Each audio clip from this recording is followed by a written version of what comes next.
જો તમે financial year 2024-25નું IT return ભરવામાં આ ભૂલ કરશો તો તમને ઇન્કમ ટેક્સની નોટિસ આવી શકે છે. હું તમને આ વિડીયોમાં જણાવીશ કે તમારે ઇન્કમ ટેક્સ રિટર્ન ફાઇલ કરતાં પહેલાં શું ધ્યાન રાખવું પડશે જો તમારે નોટિસથી બચવું હોય તો.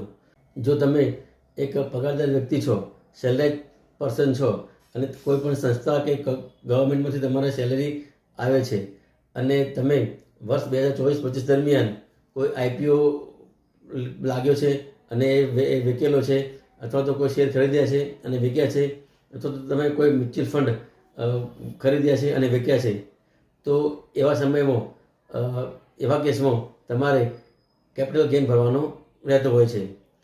એટલે કે જો તમે શોર્ટ ટર્મ કેપિટલ ગેઇન અથવા લોંગ ટર્મ કેપિટલ ગેઇન બેમાંથી એક પણ તમારે લાગુ પડતો હોય છે તો એવા કેસમાં તમારે ITR 1 નહીં પણ ITR 2 ભરવું પડશે.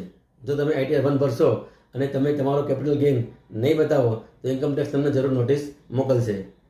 તો એ બચવા માટે તમારે ITR 1 નથી ભરવાનું પણ ITR 2 ભરવાનું હોય છે. એમાં તમારે જે પણ સેલ કરેલા હોય મ્યુચ્યુઅલ ફંડ અથવા તો શેર તો એની ડિટેલ તમારે નાખવાની રહેશે અને એ નાખ્યા પછી ઇન્કમ ટેક્સના પોર્ટલમાં તમને શો કરશે કે તમારે ટેક્સ કેટલો ભરવાનો થાય છે અને જો જરૂર હોય તો તમારે ટેક્સ ભરવાનો થશે જ. હવે પ્રશ્ન એ થાય કે મને કેવી રીતે ખબર પડશે કે મારે કેપિટલ ગેઇન લાગેલો છે તો એ પણ તમને હું જણાવી દઉં. તમારે ઇન્કમ ટેક્સ ઓફ ઇન્ડિયાની ઓફિશિયલ વેબસાઇટ e-portal.incometax.gov.in માં પાન કાર્ડથી લોગિન કરવાનું છે અને એ લોગિન કર્યા પછી તમારે એને પોર્ટલ જે ખુલશે એમાં AIS એન્યુઅલ ઇન્ફોર્મેશન સ્ટેટમેન્ટ એના ઉપર ક્લિક કરશો તમે અને એના પર તમે ડિટેલ તમને બધી જોવા મળશે. એના પર જો તમે વર્ષ દરમિયાન તમારી કેટલી ઇન્કમ થઈ, તમારું કોઈ ડિવિડન્ડ આવેલું હોય શેરમાંથી અથવા મ્યુચ્યુઅલ ફંડમાંથી તો એ પણ તમે ત્યાં જોઈ શકો છો.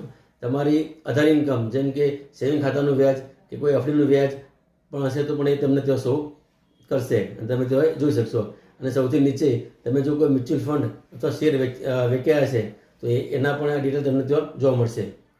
આ સ્ટેટમેન્ટમાં તમે વર્ષ દરમિયાન કેટલા શેર વેચ્યા છે અને કેટલા મ્યુચ્યુઅલ ફંડ વેચ્યા છે એની ફક્ત તમને રકમ જ જોવા મળશે. તમને પૂરું સ્ટેટમેન્ટ જોવા નહીં મળે.